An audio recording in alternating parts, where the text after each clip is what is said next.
Ellos no saben lo que es este enemigo. Este enemigo es jodido. Terremotos, erupciones volcánicas, inundaciones, deslizamientos. Durante décadas Costa Rica ha enfrentado decenas de fenómenos naturales cuyas consecuencias muchas veces se han agudizado a causa de la mala planificación en las comunidades. Despedazado todo Cinchona se desapareció. ¿Seremos hoy más vulnerables que hace 20 o 30 años? Lamentablemente somos más vulnerables. Esta noche veremos cómo la tecnología ya nos está dando recursos valiosos para enfrentar las amenazas. Los modelos numéricos, dada la resolución que tienen, nos permiten precisar los lugares en donde vamos a tener aguaceros de forma importante. Además, echaremos un vistazo a la forma en cómo en otros países desarrollados la ciencia sigue avanzando para reducir la vulnerabilidad, desde casas que se levantan a la hora de detectarse un sismo hasta teléfonos inteligentes que advierten minutos antes de darse una inundación. Y entonces el mensaje le va a llegar a una red de usuarios. Esto y más en un informe especial esta noche en 7 días.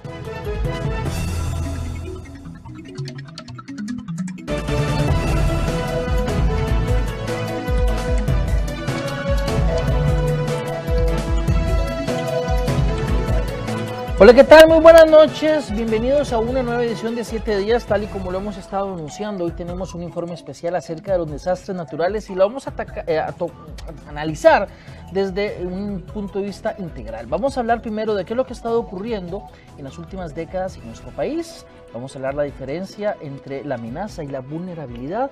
También vamos a ver más adelante cómo se está tratando de reducir esa vulnerabilidad en nuestro país. Y también vamos a darle un vistazo a qué es lo que se está haciendo en países desarrollados que nos llevan realmente años luz en este tema. Así que comenzamos de inmediato con el primero de nuestros reportajes, porque si bien es cierto, las amenazas son prácticamente las mismas: terremotos, inundaciones, deslizamientos, la vulnerabilidad en nuestro país sí ha aumentado. Veamos.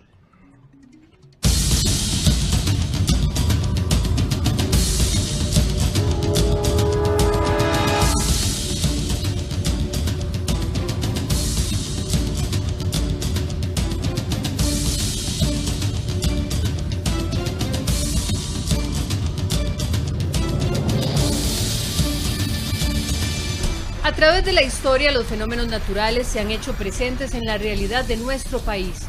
¿Pero seremos más vulnerables ahora que hace 2 décadas? Lamentablemente somos más vulnerables. La vulnerabilidad del país ha venido creciendo. Más población, más ciudades, menos foresta y un cambio climático ya presente se convierten en verdaderos retos para Costa Rica. Esta noche en 7 días analizaremos si es posible reducir la vulnerabilidad que en ocasiones nos deja al descubierto.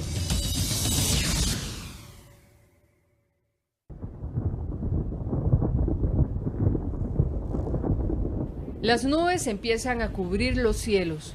La amenaza de lluvia es inminente.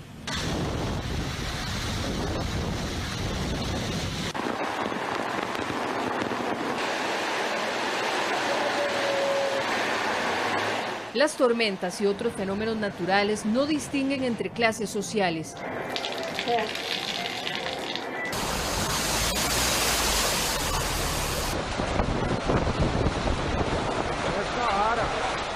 Así, quienes se expongan menos a la amenaza serán los que salgan mejor librados.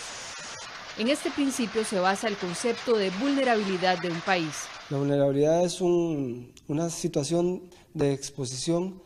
Determina una fragilidad, un nivel de exposición.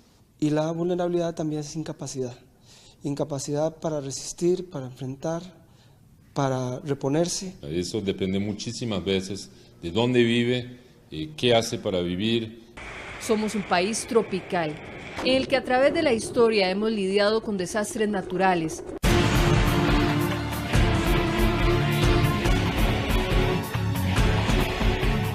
Algo que no va a cambiar, por el contrario, su tendencia es el aumento. Durante las últimas 2 décadas, Costa Rica ha sido testigo de grandes emergencias, de muchas índoles. En 1988 nos sorprendió el cambio de trayectoria del huracán Juana. El saldo fue 28 muertos.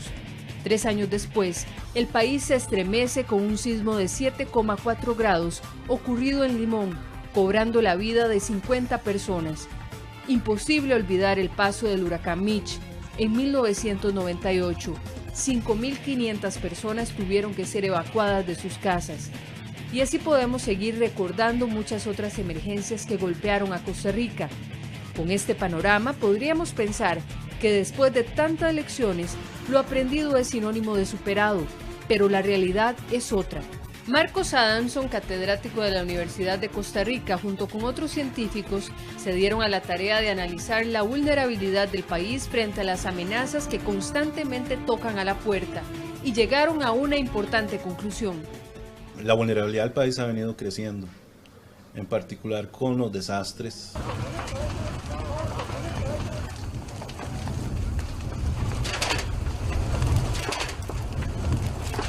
Puede ver usted, por ejemplo, que recientemente sufrimos una gran cantidad de afectación de incendios.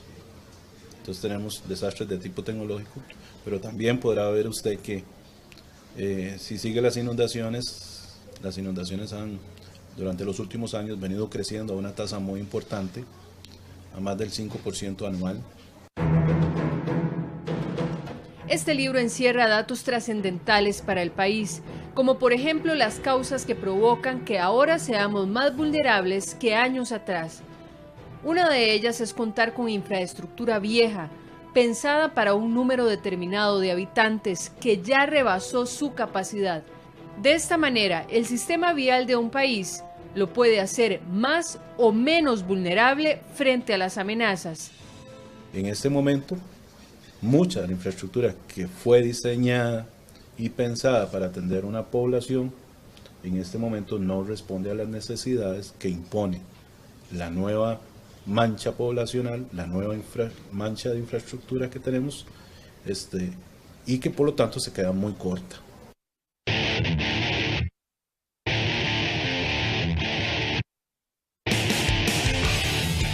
Una infraestructura agotada limita los ejes de acción ante una emergencia. Usted sale prácticamente a cualquier hora del día en algunos lugares, ¿verdad? Y la velocidad promedio es ridícula. 5 kilómetros en algunos lugares, 10 kilómetros en otros. Lo cual, si usted le agrava a eso un terremoto, ¿cómo vas a trasladar a los enfermos, a los heridos?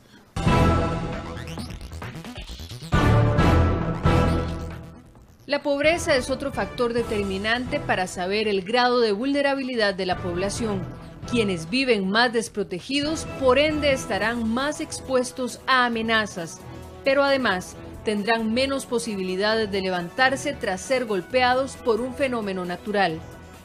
Los hogares más pobres, los hogares pobres jefiados por mujeres, por ejemplo, son muchas veces los que sufren mayor exposición. ¿Por qué? Porque muchas veces los hogares o las familias de menor recurso económico no tienen opciones para comprarse una vivienda digna, tienen que vivir en barrios marginales o tugurios, que sabemos muy bien, muchos de ellos están ubicados en zonas peligrosas. Para el experto en planificación de riesgos, Carlos Picado, el desarrollo social determina en gran medida el nivel de vulnerabilidad de un país. Basta con ver indicadores de desarrollo social, un mayor nivel de pobreza, un mayor nivel de desigualdad, condiciones de uso de territorio de manera que son inapropiadas, etcétera. Entonces, todo ese modelo, todas esas condiciones que tienen que ver con el desarrollo,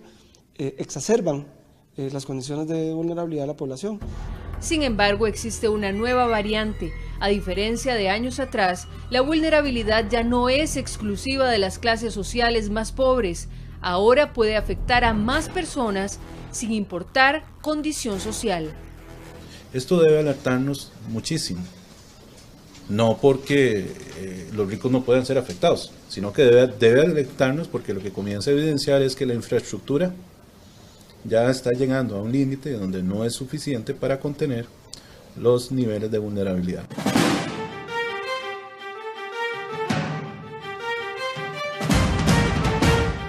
¿Pero será posible que podamos eliminar la vulnerabilidad? ¿Vivirá usted en los catalogados cantones más vulnerables de Costa Rica? Los detalles al volver a 7 días.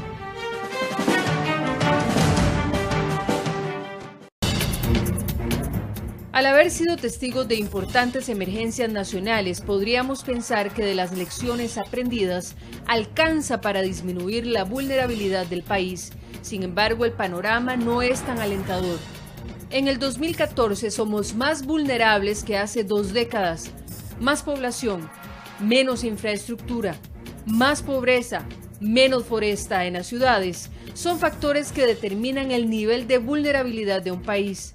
Según este estudio sobre desastres y riesgos, los fenómenos naturales en los últimos años han aumentado, no solo en cantidad, sino además en intensidad, y esa es la tendencia para las próximas décadas. La cantidad de, por ejemplo, de eventos que tuvimos durante 30 años se presentaría casi en la mitad del periodo en que se vivieron. Es decir, casi está duplicando la vulnerabilidad. Es aquí donde el cambio climático entra en escena. Más tormentas, más sequías, más amenazas.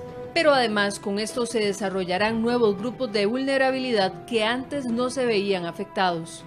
El pequeño agricultor que no tenga acceso al riego va a probablemente sufrir más de episodios del Niño, como el que vamos a probablemente vivir este año, de sequías más prolongadas. Aquellas comunidades pesqueras que tienen sus botes y sus equipamientos en la playa, y si el nivel del mar va a ir erosionando esas casas y esos recibidores de pescado, van a tener obviamente problemas de cómo reubicar parte de esa población.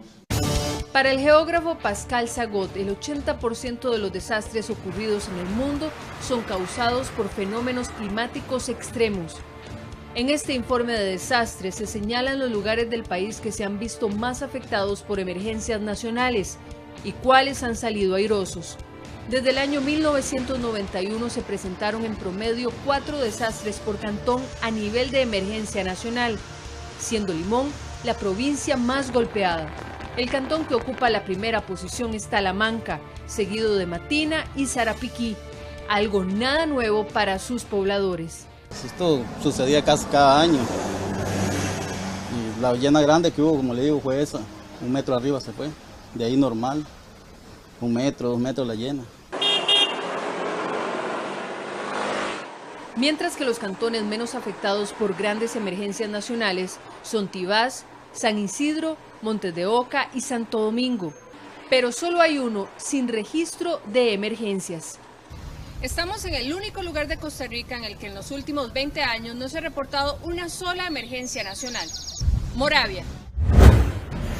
¿Por qué Moravia en las últimas 2 décadas no ha sufrido ningún gran desastre? La respuesta puede ser menos complicada de lo que parece. Según los expertos, el manejo territorial, el desarrollo urbano y las acciones municipales pueden ser en gran medida las responsables. Y tenemos un código de construcción que mal que bien se ha ido afinando con el tiempo y que hace que las casas son más seguras que hace 50 años atrás, sin lugar a duda. Pero al lado de las buenas decisiones, otras parecen agravar el riesgo acentuado en varios sitios del país. Eso es lo que ocurre en Taras de Cartago, justo en la localidad conocida como Los Diques. El río reventado baja de manera inofensiva.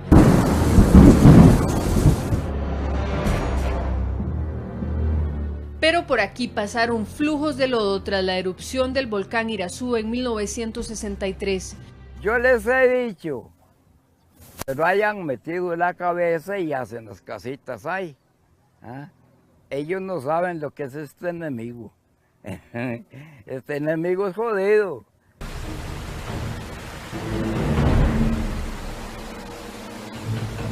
En aquel entonces, 750 personas fueron evacuadas. El gobierno de los Estados Unidos construyó un dique para ayudar a drenar nuevos flujos de lodo, pero ahora cientos de familias viven prácticamente encima del peligro. Hace 50 años por este sitio bajaron toneladas de metros cúbicos de material.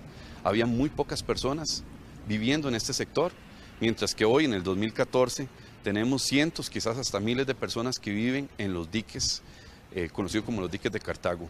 Esto es un escenario no de desarrollo, es un escenario de riesgo y es lamentable que estemos hablando de esto en el 2014. Deberíamos estar en una mejor situación, deberíamos estar manejando un ordenamiento territorial diferente. Por eso un reto que plantean los expertos es no construir sobre los riesgos ya existentes. Literalmente estamos lanzando a los escasos recursos al agua. En este tipo de situaciones conviene comenzar a buscar las causas de fondo. La vulnerabilidad se puede reducir, pero nunca eliminar. No se parte tampoco de una visión romántica de decir, como en el pasado, de que pretendíamos que con las acciones eliminábamos todo, porque no hay riesgo cero, no hay condición de vulnerabilidad cero, sino que lo que tenemos que aprender es a gestionarlo. Para esto, los expertos plantean lo que serían nuestros principales desafíos. ¿Por qué no comenzamos a hablar de inversión que sea inclusiva, que me reduzcan los riesgos y que además me genere desarrollo local? Todo ciudadano tiene que tener conciencia del entorno que lo rodea, de saber si vive a la par de un río que se puede salir y le puede inundar la casa, de poder también organizarse a nivel de barrios. La cultura de prevención no la hemos logrado posicionar a un nivel en que debería de estar, desde que todo este tema de gestión del riesgo empieza a ser un discurso dominante también en la política pública. Los retos ya están planteados y la tarea es de todos.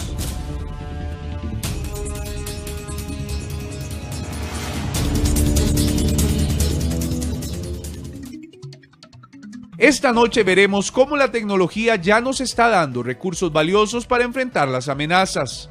Los modelos numéricos, dada la resolución que tienen, nos permiten precisar los lugares en donde vamos a tener aguaceros de forma importante. Nosotros aquí en 7 días, hace varias décadas, los desastres naturales simplemente sorprendían a los costarricenses. Hoy, gracias a la tecnología y la ciencia, podemos comprenderlos mejor y literalmente verlos venir.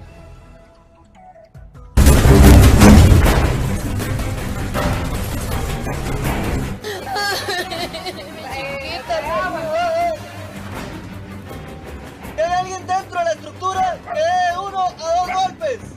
Las tragedias por desastres naturales siempre han estado presentes en nuestro país.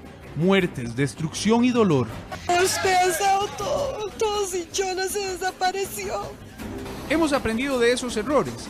¿Cómo estamos atendiendo en este momento las emergencias? ¿Cómo funciona la tecnología para prevenir estas tragedias?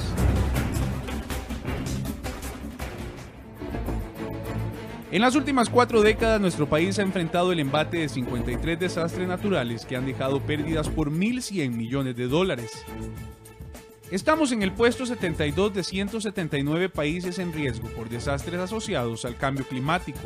En promedio, por año se destinan alrededor de 80 millones de dólares para atención de emergencias que nos dejan 10 muertes por año.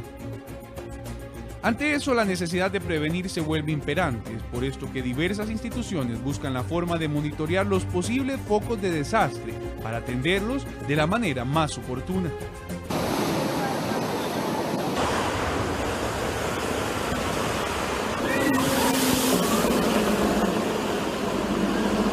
En el 2012 el pueblo de Caldera vivió de cerca la furia del mar. Mareas altas junto a una sedimentación extrema del suelo generó que estos vecinos tuvieran que huir. Yo no salvé una cuchara, pues las ollas mías están enterradas ahí al paso. Estoy hirviendo agua para hacer un poquito de café, para pasarla el día. ¿Cómo ha sido la vida aquí después de estas marejadas? Imagínese usted cómo se debe sentir uno, pero ya hay que mantener la calma un poquito y seguir adelante, seguir luchando. Esta cámara, colocada por la UCR y la UNA en Caldera, monitorea las 24 horas el comportamiento de esta situación. Pero para poder prevenir que el desastre no sea mayor, es necesario un monitoreo de mareas y del comportamiento del mar.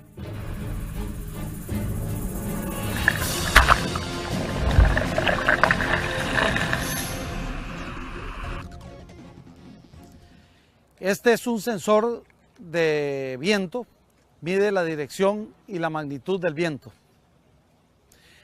Este otro que podemos ver acá, este es un tubo, se llama un pozo mareal y tiene 3 sensores. Realmente esto que se ve aquí arriba es la cabeza del Aquatrack, que es un sensor acústico, o sea, mide el nivel de la superficie del mar acústicamente. Después hay un sensor de presión que mide también el nivel del mar y un sensor de la temperatura superficial del agua. Todo esto vía cable se transmite esas señales hasta este domo que está aquí. Este domo recoge la información, la almacena en algo que se llama data logger y al mismo tiempo manda la señal a una antena que está a la derecha de este domo, desde donde se transmite justamente la señal o la información al satélite.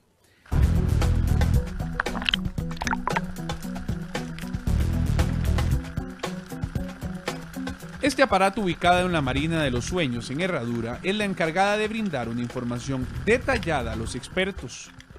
En el tiempo, uno cabalmente haciendo análisis de esos registros, puede saber si en un determinado lugar esa área costera está siendo sedimentada o está erosionando.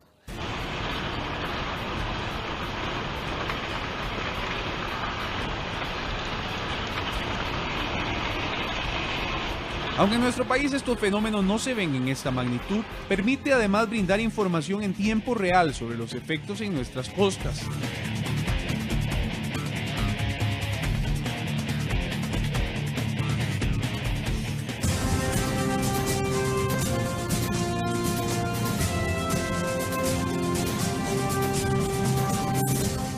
El volcán Turrialba es el segundo más alto de Costa Rica. Tiene una altitud de 3.340 metros. Su belleza escénica a simple vista lo hace parecer inofensivo.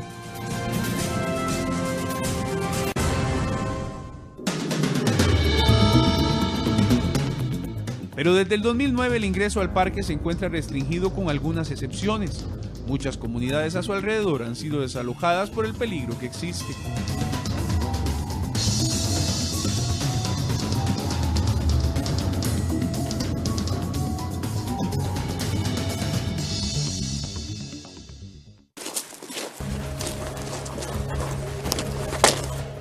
El Observatorio Vulcanológico y Sismológico de Costa Rica es una de las pocas entidades que tiene acceso al parque.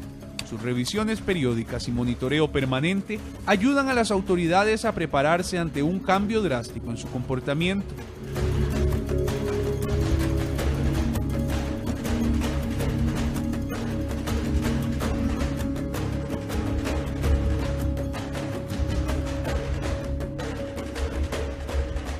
La idea con nuestro trabajo aquí es para medir las composiciones y los flujos de gases que salen del volcán Turrialba. La cantidad de gas que salen del volcán y la composición del gas puede decir señales sobre si, por ejemplo, hay un nuevo cuerpo de magma que está subiendo en el volcán, o si hay cambios en el sistema magmática o hidrotermal, y esos cambios son muy importantes para entender qué está pasando con el volcán. El acceso al lugar es complicado. Las posibilidades de una intoxicación por los gases son altas, por lo cual debe usarse equipo de protección. Una erupción freática podría ser capaz de acabar con la vida de los investigadores. A pesar de eso, el monitoreo no se detiene. Somos en el borde del cráter oeste y aquí tenemos la boca de 2010 y la suena de gas es muy fuerte y el gas sale con alta temperatura, más de 500 de grados, y por otro lado allá tenemos la boca de 2012 también con gases de alta temperatura, más de 500 grados en este momento. Y por aquí, eso es una fumarola pequeña con baja temperatura, menos de 100 grados. Pero lamentablemente el AMPA ha empezado a afectar estos equipos, ubicados no solo en la zona del cráter, sino en los alrededores de los pueblos.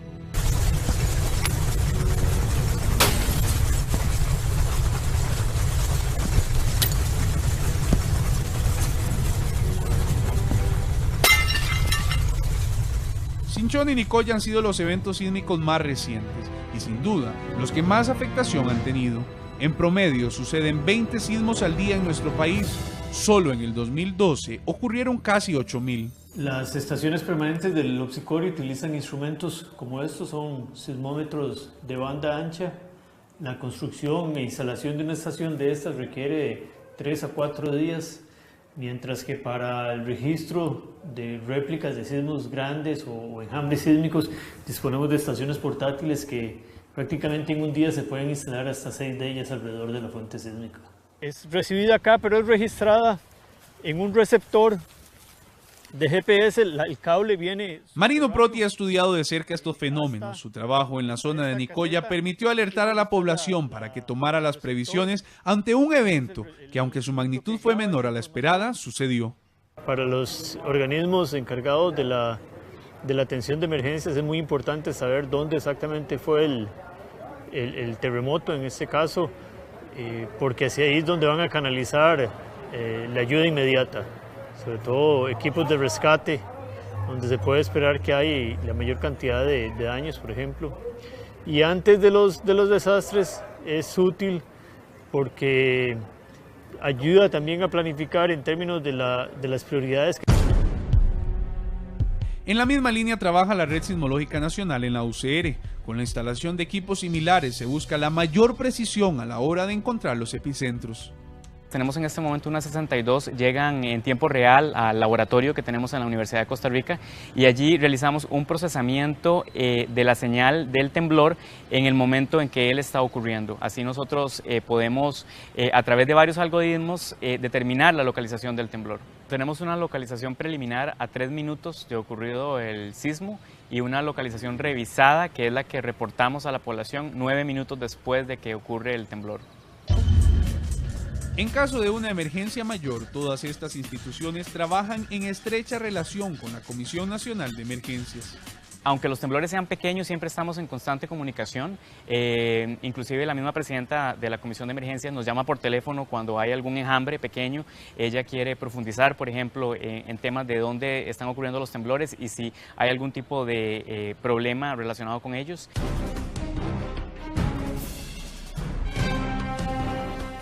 Aunque tenemos muchos focos de vulnerabilidad, sin duda los fenómenos hidrometeorológicos son los que más golpean a nuestro país. En las últimas 2 décadas, el 63% de los recursos para atender emergencias se han invertido en desastres por efectos de la lluvia.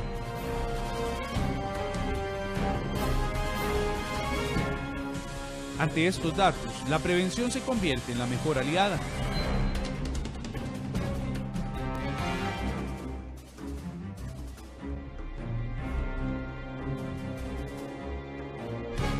El radiosondeo es un sistema que nos permite registrar las variables meteorológicas de la atmósfera de Costa Rica, como el viento, la humedad relativa, la temperatura, y esto nos permite archivar estos datos y remitirnos a los centros internacionales.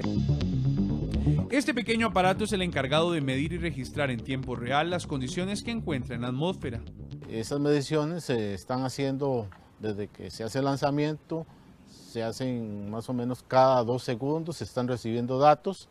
La duración del radiosondeo pues es aproximadamente entre 1:45 a 2 horas que dura el globo en el aire. Luego de obtener esta información viene un segundo paso, la realización de análisis por medio de lo que se llama modelo numérico del tiempo. Los modelos numéricos, dada la resolución que tienen, nos permiten precisar los lugares en donde va a llover, al menos con mayor probabilidad los lugares en donde vamos a tener aguaceros de forma importante y por ende son de gran utilidad para hacer los avisos meteorológicos. Con estos datos en mano se revisan zonas de alta vulnerabilidad que previamente han estado monitoreadas y de las cuales se tiene claridad de cuánta lluvia desata el desastre. Es un sistema bastante preciso, el cual nos dice la cantidad de lluvia que debe caer en las próximas 6 horas para que una cuenca hidrológica tenga algún problema de inundación.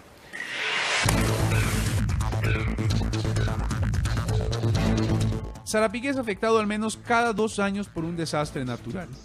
Mire, por Dios, necesitamos que avisen a Puerto Viejo de Sarapiquí. Hay una avalancha, pero increíble en el río Sarapiquí, que va abriendo un paso, pero terriblemente, que desalojen la ciudad del centro de Puerto Viejo. A partir de 2009, con lo que fue la emergencia, el terremoto de Cinchona, cambió su caudal totalmente, porque al suceder este terremoto, lo que hizo fue bajar mucho sedimento, mucha tierra, mucho resto de árbol, lo que hizo que el margen del río aumentara y la cantidad de sedimento al fondo del río aumentara, con lo que actualmente esto nos lleva a pensar si para la posible emergencia que podemos tener este año, qué tan grande va a ser. Si antes del 2009 el agua llegaba hasta aquí, para el 2014, ¿dónde irá a llegar el agua con la cantidad de tierra que hay ubicada al fondo? Que al cambiar el curso del río y que la confluencia quede aguas arriba, eso afectaría a todas las comunidades de aguas abajo de Puerto Viejo de Sarapiquí. Ante esto, el Banco Mundial financió en Costa Rica un modelo que permite una reacción rápida en el momento en que la cuenca del río comienza a dar signos preocupantes. El proyecto de alerta temprana consiste en ayudar a las comunidades a que aprendan a defenderse ante las amenazas del tiempo. Sarapiquí base 26, base 0, base 26, Sarapiquí. Buenas tardes, base 26 reporta días nublados, sin lluvias, causa del ruido normal. Muy buenas tardes a todos. Tenemos un margen de 3 horas para lo que es dar el aviso a la comunidad, hacer la inspección en la comunidad y asimismo 1 hora antes, digamos, de culminar este lapso, las comunidades ya tienen que haber salido de la zona. En caso de una emergencia, esta alarma ubicada al lado de la Cruz Roja empezará a sonar y a alertar a las personas que por algún motivo no estén incorporadas en la base de datos. Pero los censos realizados por el comité permiten saber desde cuántas personas viven en un pueblo hasta cuántos animales poseen. Estas comunidades que han visto de frente a la muerte toman hoy las mejores previsiones para lograr sobrevivir. La alta tecnología se vuelve la principal aliada de las autoridades para que un país con una vulnerabilidad tan alta pueda reaccionar a tiempo. Además, echaremos un vistazo a la forma en cómo en otros países desarrollados la ciencia sigue avanzando para reducir la vulnerabilidad, desde casas que se levantan a la hora de detectarse un sismo hasta teléfonos inteligentes que advierten minutos antes de darse una inundación. Y entonces el mensaje le va a llegar a una red de usuarios. 4 minutos de la noche, muchas gracias por continuar con nosotros y por interactuar en nuestras redes sociales. Esperamos que algún día, tal y como ocurre en otros países muy desarrollados, el teléfono celular no sea solo para hablar por teléfono, ni para interactuar en las redes sociales, ni para tomar fotografías, sino que también sirva para advertirnos acerca de una inundación o de un terremoto. Veamos. Lanzamiento de cohetes con satélites que detectan posibles desastres o recibir alertas de tsunami sin importar que usted no esté viendo las noticias. Hoy conoceremos avances reales casi al límite de la ficción y cómo se visualiza Costa Rica a futuro. Imagine lo que sería recibir un mensaje en su celular alertándole de un temblor. Esto es posible en Japón gracias a un sistema de alerta temprana de sismos. Un sismo emite 2 tipos de ondas, la P y la S, y entre cada una hay 10 segundos de diferencia. El mensaje se emite al percibirse la primera onda, es decir, la P. 短いと感じるかもしれませんけども、いろいろなことができます。例えば、キッチンの火を消す、子どもの安全を確保する、また電車を止めることもできますし、また工場ですとか、非常に危険が伴うような場所ですと、危険なものを下に下ろし、安全を確保するなどができます。Como parte de sus sistemas de prevención, cuando la alerta de sismo se activa, las casas se elevan por medio de un sistema que bombea aire comprimido. Así, los efectos del terremoto se reducen en 30 veces. 例えば、保育園、幼稚園、小学校では、すべての生徒が防災頭巾というものを持っています。これは頭を守るための道具です。 Asimismo, las labores posteriores a una emergencia se facilitan gracias a la ayuda de robots. Por ejemplo, este es un robot oruga que posee una cámara para localizar personas atrapadas. Utilizar sistemas de alta tecnología para atender emergencias podría ser el ideal de muchos países. Sin embargo, deben evaluarse los escenarios. Hay condiciones de suelos, por ejemplo, de ubicación de las fuentes sísmicas, de zonas de deslizamientos, de efectos de sitio y una serie de consideraciones propias de nuestra geografía que hacen que muchas de estas tecnologías no necesariamente sean útiles en nuestro contexto. Para la Comisión, las prioridades se basan en conocer más y mejor cada una de las amenazas. Yo creo que si va a haber alguna moda a nivel mundial en los próximos años, por lo menos en el mediano plazo, va a ser el enfoque muy fuerte hacia la calidad de la información. Existe un proyecto piloto para identificar la amenaza sísmica de cada cantón. Se trata de conocer a fondo las estructuras, si cumplen con el código sísmico y hasta la cantidad de personas que podrían estar dentro de una casa a determinada hora del día. La meta sería concretarlo aproximadamente en 5 años. Nos podría permitir tener planes ante emergencias, por ejemplo, qué sectores de la ciudad podrían sufrir mayores daños o pérdidas. O decidir desde el punto de vista financiero, por ejemplo, tomar algún tipo de póliza. Gino González trabaja de cerca con uno de los mayores atractivos del país, los volcanes. Él recibió capacitaciones en Japón durante 6 meses y algunos de sus conocimientos podrían aplicarse en suelo tico. Cuando ellos encuentran ciertas anomalías, pues elevan los colores, las alertas, que son 5 que ellos tienen, y se restringe, en dado caso, el acceso a los turistas. E inclusive ellos tienen unas cuestiones que son como bancos o sitios de protección en caso de erupciones volcánicas, que es algo que se está tratando de implementar acá. El lunes 31 de marzo, día en que realizamos el recorrido hacia el cráter del volcán Poás, al menos 3 erupciones freáticas fueron captadas por este lente. El hecho de que la mayoría de volcanes se mantengan activos hace aún más prioritaria la tarea de seguirlos de cerca. Bueno, en este momento estamos tomando una imagen térmica, que es con una cámara que mide en el infrarrojo, en la cual podemos a distancia saber la temperatura tanto del lago como del domo. Es uno de los equipos más modernos que se utilizan en la vigilancia volcánica y en la cual vamos a poner una cámara tanto digital como térmica en este sector, en el lado este del volcán como del lado sur. Estos instrumentos fueron traídos a Costa Rica por medio de un convenio con el país asiático y se pretende extenderlos por todo el territorio.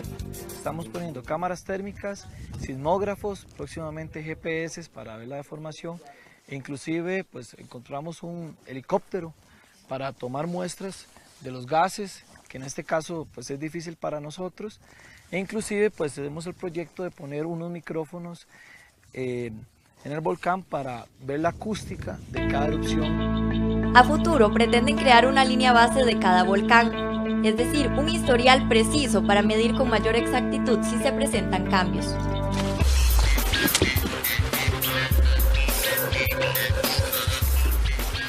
No solamente apagan fuego, se encargan también de salvar vidas en caso de desastres.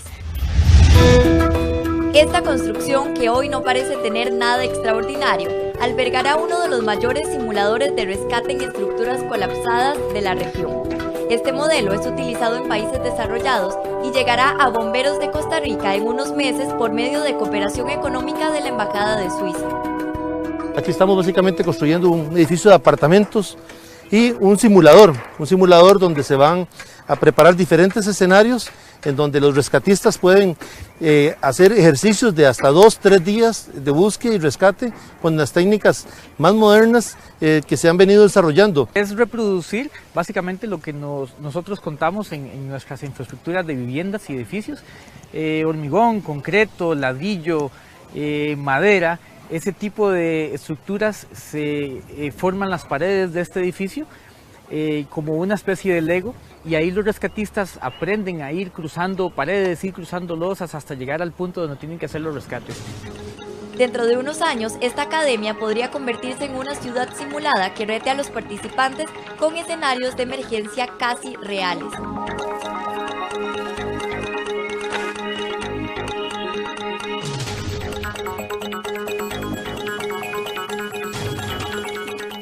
Este es uno de los cursos de rescate que brinda la Embajada de Estados Unidos por medio de su Oficina de Atención de Desastres en el extranjero, para fortalecer las capacidades del país en el futuro. El parte más importante para nosotros es colaborar con el gobierno antes de un evento. Preparación, prevención, mitigación, gestión de riesgo.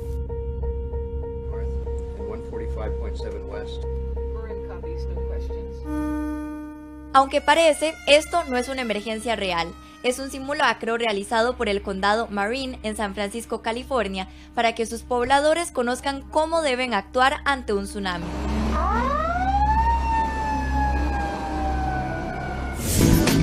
La organización Preventec, como parte de un plan piloto, pretende expandir estos conocimientos en las zonas costeras. Llegamos a una escuela, medimos el conocimiento que la población del centro educativo tiene sobre tsunamis, los preparamos, nos damos un tiempo prudencial para prepararlos y luego hacemos un video cortito en el que los niños, las niñas, quizá algún docente, algún padre de familia sale ahora hablando sobre el tema de tsunamis. Desde la Universidad Nacional de Costa Rica también se trabaja en un proyecto que prepare a los pobladores ante esta emergencia. Los mapas de evacuación por tsunami son mapas que indican cuáles son las zonas de riesgo dentro de una playa o de una ciudad costera, cuáles son las zonas más propensas a inundarse por tsunami, cuáles son las zonas más seguras, cuáles son las rutas de evacuación, cuáles son los albergues a los que tiene que llegar la gente. Se distribuyen en las localidades costeras para que la gente sepa ante un eventual tsunami qué es lo que tiene que hacer.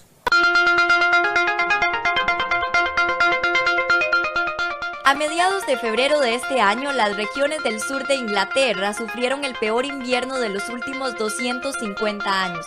Las inundaciones causaron daños severos, pero gracias a sus sistemas de alerta temprana pudieron evitarse mayores perjuicios. En este país es posible consultar vía internet los niveles de cada río. En caso de variaciones pueden tomarse medidas de seguridad con antelación. Es muy importante poder tener información actualizada del comportamiento de las cuencas en nuestro país porque nos permite entonces generar escenarios de riesgo por inundación. La información que se puede extraer de este tipo de modelos es muy relevante para toma de decisiones. Satoshi, por medio de la Fundación JICA, colabora actualmente con la Municipalidad de Acerrí, compartiendo sus conocimientos también en este tema.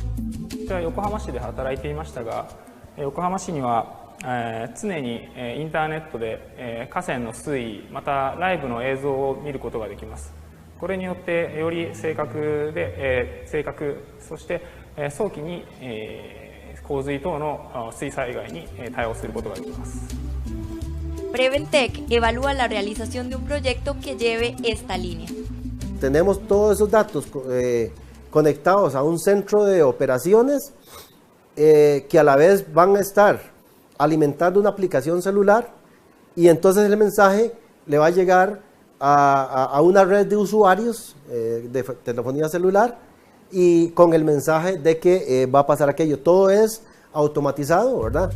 Costa Rica tiene los ejemplos y las ideas, pero ¿cuáles retos quedan pendientes?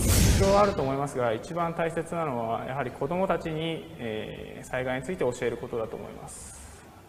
なぜならば子どもたちが未来のコスタリカを作りますし、子どもたちに教える、学校で教えるということ、ごめんなさい、学校で教えるということです。学校で教えることによって、すべての子どもたちに教えることが可能になります。Tenemos ya mucho conocimiento, tenemos mucha preparación y ya debemos de olvidarnos de hacer reunionitis, y digo la palabra así para que se me entienda, ¿verdad? De muchas reuniones de mucho comer galletas, ¿verdad? Y lo que nos queda es ir ahí a hacer las cosas. También deben atacarse problemas de fondo. No existen planes reguladores en muchísimas municipalidades y esto hace que el crecimiento urbano y demográfico presente debilidades puntuales en lugares de alto riesgo, que eventualmente son los lugares donde se ocurren las emergencias y las pérdidas de vidas humanas. Luego de la emergencia de Calle Lajas se destinaron 1.800 millones. Solamente en la restauración de centros médicos luego del terremoto de Nicoya se desembolsaron 2.800 millones. Las inversiones posteriores a los desastres son altas, pero ¿tiene Costa Rica el presupuesto para prevenirlas? Yo creo que hemos ido construyendo un abordaje desde una perspectiva de un sistema nacional que tiene que encontrar alianzas estratégicas con instituciones, con la parte académica, científica, con los gobiernos locales, con el sector privado. Tenemos el presupuesto, no todo el que quisiéramos, pero lo importante es no perder de vista hacia dónde nos dirigimos. En este momento es posible que los satélites estén detectando hasta los mínimos movimientos telúricos. Los pasos que dé Costa Rica en este tema quizá no serán visualizados desde el espacio, pero los evaluarán los mismos retos que se presenten a futuro. Comunicándose con nosotros por medio de nuestras redes sociales, ya sea Facebook o Twitter, y en cuestión de un par de horas ya estarán en línea los reportajes que hemos presentado esta noche. Y por supuesto, si Dios lo permite, tendremos una nueva cita el próximo lunes a partir de las 8 de la noche. Hasta entonces.